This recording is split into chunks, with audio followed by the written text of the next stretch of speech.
Assalamu alaikum, barkanku da dawowa. A yau za mu yin ƙarin bayani akan wasu abubuwan da mutum zai yi amfani da CANVA ya yi da su. Idan mutum ya zo nan ya danna more, a nan ƙasan gashi nan zai kawo maka wasu abubuwan da za ka yi amfani da su, za ka yi amfani da CANVA kai da su.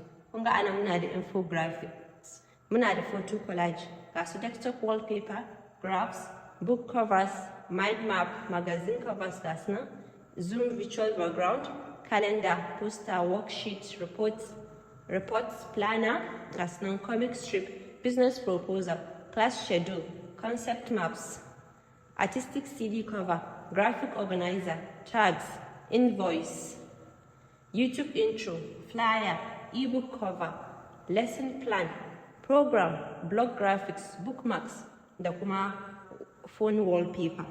Ga su nan, to duk wanda ka danna a cikinsu a ƙasan zai kawo maka template ɗin da za ka yi amfani da shi,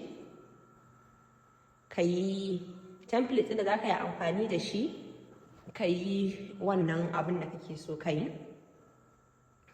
Ga su ga template ɗin na a ƙasa, ga shi nan ga template ɗin infographics ga su nan kala-kala, sai ka zaɓi wanda ya maka, sai kawai ka editing ɗin shi, ka canza abubuwan da kake so.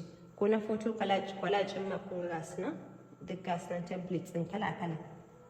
Kun ga na graphs ma duk ga su nan, book covers ga templates nan kala-kala, wanda kawai editing ɗinsu za ka yi. Idan ka yi editing ɗinsu, sai ka sassa abubuwan da kake so da zai daidai da tsarinka. Kar ku manta ku yi liking, ku yi sharing, sannan kuma ku yi subscribing. Sai mun haɗu a bidiyo na gaba. Na gode.